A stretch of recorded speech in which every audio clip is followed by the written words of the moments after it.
ओम गं गणपतये नमः।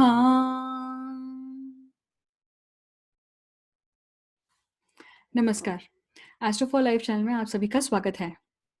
आज हम धनु राशि पर बात करने जा रहे हैं। ये वीडियो खास तौर पर उन महिलाओं के लिए है, उन लड़कियों के लिए है जो धनु राशि की हैं। तो चलिए देखते हैं कैसी होती हैं धनु राशि की महिलाएं। चलिए जानते हैं कैसी होती हैं धनु राशि की महिलाएं। आप देखेंगे कि धनु राशि जो है, इसका जो पंच महाभूत है, तत्व है, वो है अग्नि। इस राशि का जो स्वभाव है वो द्वि स्वभाव है, डुअल नेचर है। और इसका जो ग्रह स्वामी है वो है बृहस्पति, गुरु। तो गुरु से ही आप समझेंगे कि इस राशि के जो व्यक्तिमत्व होते हैं वो बहुत ज्ञानी होते हैं। ज्ञान अर्जन करना इन्हें बहुत पसंद होता है। आप देखेंगे कि धनु राशि की जो महिलाएं होती हैं ये धर्म प्रिय होती हैं। इनका जो स्वभाव होता है वो सकारात्मक होता है, पॉजिटिविटी बहुत होती है इनमें, हंसमुख होती हैं, हृदय जीतने की इनमें एक कला होती है। बुद्धिमान ही होती हैं ये, सजग होती हैं, तेज होती हैं। थोड़ा-सा अधीर नेचर हो सकता है इनका, बट आप देखेंगे कि ये तीखा बोलने वाली धनु राशि की महिलाएँ ज़रूर हो सकती हैं। तीखा बोलना है इसका अर्थ ये नहीं होता है कि सामने वाले को बुरा लग जाए। सामने वाले को बुरा भी नहीं लगे और बात भी बोल दी जाए, मन में नहीं रखती हैं। ये अच्छी प्रवक्ता भी हो सकती हैं। आप देखेंगे कि जब भी धनु राशि के व्यक्तिमत्व भीड़ में खड़े होते हैं तो इन्हें लोग सुनते हैं, इन्हें लोग सुनना पसंद करते हैं क्योंकि इनके पास ज्ञान का भंडार होता है, बोलने की कला होती है और धर्म को लेकर बात करते हैं। आप देखेंगे एक्चुअली ये मेरा खुद का ऑब्जर्वेशन है कि खास तौर पर मेरे अवलोकन में आया है कि जो धनु राशि की महिलाएं होती हैं, इनकी जो हंसी होती है, इनकी जो मुस्कान होती है, वो बहुत ही खूबसूरत होती है। क्यों? क्योंकि मैंने एक और चीज़ नोटिस की है, ये नोटिस करने में आया है कि इनकी जो जबड़ा होता है या जॉ लाइन होती है या इनके दाँतों का रख-रखाव जो होता है, वो बहुत ही शानदार होता है, बहुत रेखीव होता है, बहुत शार्प होता है। तो जब भी ये हँसती हैं, तो इनकी जो मुस्कान होती है, वो बहुत उठकर देखती हैं। तो आप अगर भीड़ में लोगों को हँसते हुए देखेंगे, तो धनु राशि के व्यक्तियों को अलग ही पहचान देंगे। बहुत सुंदर स्माइल होती है इनकी। धनु का जो चिन्ह है, वो है धनुष बाण। मतलब आप देखेंगे कि इसका और एक चिन्ह है जिसमें एक पुरुष है जिसका जो ऊपरी भाग है वो मनुष्य का है और निचला भाग जो है वो है पशु का। तो इनमें दोनों ही प्रकार के गुण आपको बहुत अच्छे से नज़र आएँगे।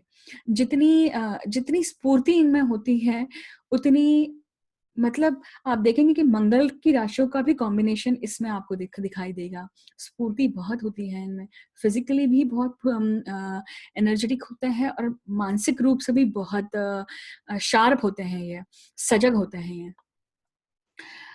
और किसी भी काम को हाथ में लिए हुए काम को फटाफट करना, स्मार्ट तरीके से करना, ये इनको बहुत अच्छे से आता है। इनके लिए एक और सेंटेंस बहुत फिट बैठता है, शब्द शस्त्र होते हैं। इनका जो प्रयोग है, इनका उपयोग बहुत सावधानी से करना चाहिए। ये इन्हें सीखना चाहिए क्योंकि किसी-किसी व्यक्तियों में अतिरेक हो सकता है, बट ये कंट्रोल में लाया जा सकता है। क्यों? क्योंकि गुरु इनके स्वामी हैं। जैसे ही क्योंकि गुरु ज्ञान के भंडार हैं और आपको जैसे ही किसी बात का ज्ञान हो जाता है कि ऐसा है, आप उसे बदल सकते हैं, आप उसे कंट्रोल कर सकते हैं, है ना? सदैव शुद्ध ज्ञान को प्राप्त करना, किसी भी तरह का किसी भी कोई भी विषय हो, उसका एक बहुत डीप नॉलेज इन्हें गेन करने में बहुत इंटरेस्ट होता है, बहुत रुचि होती है। और आप देखेंगे क्यों? क्योंकि धनु राशि में एक नक्षत्र आता है, वो है मूल।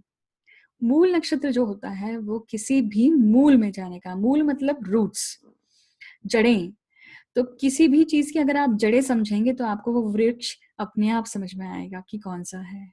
या अगर आप जड़ें समझते हैं तो आप उसके बारे में और ज़्यादा इन्फॉर्मेशन अच्छे से समझ सकते हैं। आप देखेंगे कि धनु राशि के व्यक्ति या धनु राशि की जो महिलाएँ होती हैं, आडंबर पसंद नहीं करती हैं ये। स्वतंत्र, स्वच्छंदता का इनका स्वभाव होता है और आप देखेंगे कि स्वच्छंद, ये इनका एक बहुत ही प्रमुख गुण है। इन्हें दबाया नहीं जा सकता। रोक-टोक इन्हें बिल्कुल पसंद नहीं होती है। समाज के लिए कुछ करने की इच्छा इनमें बलवत्त होती है। धार्मिक कार्य और धर्म ध्यान में इनकी बहुत रुचि होती है। ये जो राशि है, ये धर्म त्रिकोण, तीसरा धर्म त्रिकोण, क्योंकि अब जो धर्म त्रिकोण आया है, ये 9वें स्थान पर आया है। पहला धर्म त्रिकोण मतलब पहला भाव। आपका जो दूसरा धर्म त्रिकोण है, वो है सिंह राशि, वहाँ से। तो 159 ये बहुत ही ज़्यादा इम्पोर्टेंट, सबसे ज़्यादा इम्पोर्टेंट भाव होते हैं किसी भी कुंडली में, जो योग कारक होते हैं। इससे बहुत सारी चीज़ें देखी जा सकती हैं। हम आने वाले सीरीज़ में ज़रूर इस पे बात करेंगे। आप देखेंगे कि ये 9वें स्थान पे आती है और ये धर्म त्रिकोण है, तो ये अन्याय सहन नहीं कर सकती हैं। नैसर्गिक कुंडली में 9 आंकड़ा 9वें स्थान पर आता है, अभी हमने जैसे बात करी। अर्थात 9वां स्थान मतलब क्या हुआ? अब मैं 9वें स्थान के बारे में इसलिए बात कर रही हूँ क्योंकि 9वें स्थान से जो भी चीज़ें देखी जाती हैं, जो भी कारकत्व देखे जाते हैं, ये इस राशि में आप नैसर्गिक रूप से पाएँगे।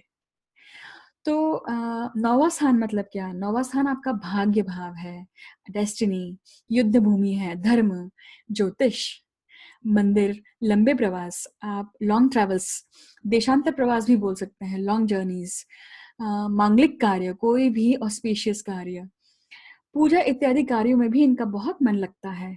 आप देखेंगे कि धनु राशि की जो महिलाएँ होती हैं, वो पूजा बहुत ध्यान धर्म से करती हैं। ये सभी बातें इन पर लागू होती हैं।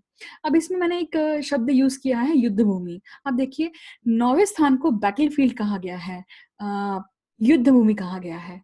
तो आप ये एक पॉइंट और भी इनमें नोटिस करेंगे कि ये जो राशि है या इस राशि की जो महिलाएँ होती हैं, वो किसी भी काम को हाथ में लेंगी तो बैटलफ़ील्ड की तरह काम करेंगी, क्योंकि वो ये सोचती हैं, उनके बैक ऑफ माइंड में ये एक थॉट प्रोसेस होती है कि हम जो भी काम कर रहे हैं, ये हमारा फाइनल शॉट है।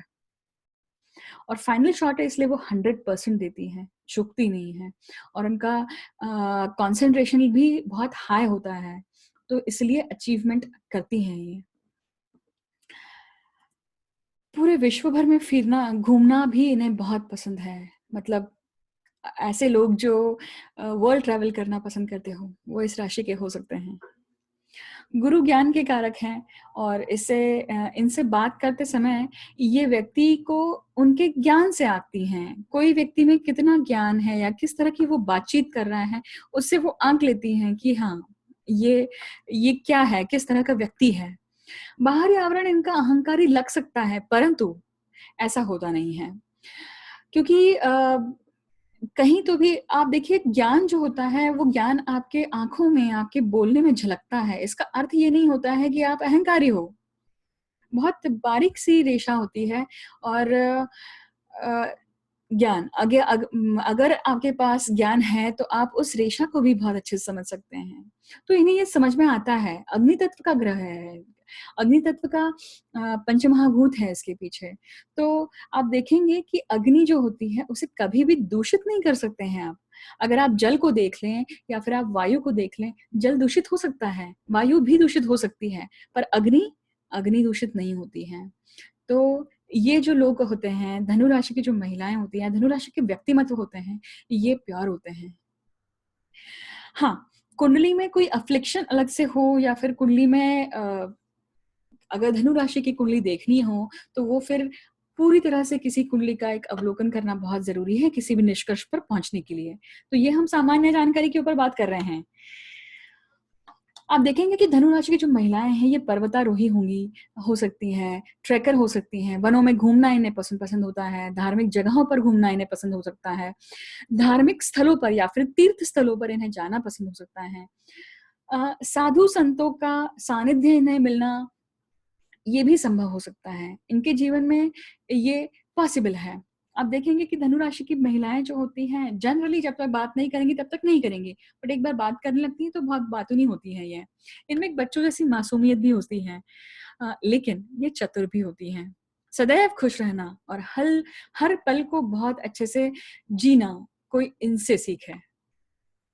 हर पल को मतलब ये वर्तमान को जीने वाली राशि है। कामकाज में ये बहुत अग्रणी होती हैं, अपने लक्ष्य को अर्जित करने के लिए अडिग होती हैं ये। कर्तव्यगार होती है, विचारक है ये राशि बहुत, लेखकों की श्रेणी में आती है ये राशि। तो आप देखेंगे कि नवम स्थान पे आती है, नवम स्थान आपका धर्म स्थान है, इसलिए ज्योतिष, वेद, मंत्र, पाठ, पौराणिक ग्रंथ इन सभी में इनकी रुचि हो सकती है, इन सभी की ज्ञाता भी हो सकते हैं, कहीं न कहीं दखल हो सकती है इनमें इनकी। आप देखेंगे कि धनु राशि ओवरऑल एक बहुत सारे वर्सेटाइल लुक को लेकर आप इनका एक पर्सनैलिटी ज़रूर नोटिस करेंगे। मैं आशा करती हूँ कि अगर आप धनु राशि की महिला हैं और आपके आस-पास जो भी धनु राशि की महिलाएँ होंगी, चाहे वो आपकी बहन हो, बेटी हो, ननद हो, मित्र हो, सास हो, माँ हो, कोवर्कर हो या पत्नी हो, कोई भी हो, ये वीडियो आपको उनके व्यक्तिमत्व को समझने में बहुत आसानी और बहुत मदद करेगा। यहाँ तक कि आपको खुद को भी ये समझने में लाभदायक होगा। आप अपने आप को विनय भाव के साथ स्वीकार करें, इसके लिए मैं आपको बहुत-बहुत बेस्ट विशेस देती हूँ। एक और सूचना मैं देना चाहती हूँ यहाँ पर। मैंने हर वीडियो में राशि श्रृंखला की हर वीडियो में ये एक स्लाइड ज़रूर चलाई है और मैं ज़रूर इस बार भी बताना चाहती हूँ कि ये जो जानकारी है, ये जानकारी सामान्य लक्षण दर्शाती है। अक्सर हमें ये द्वंद्व होता है कि हमारी जो जन्म राशि है, हम पूर्ण रूप में वैसे क्यों नहीं हैं? हम दिखते हैं किसी और राशि की तरह और मानसिकता है हमारी किसी और राशि की तरह। क्यों?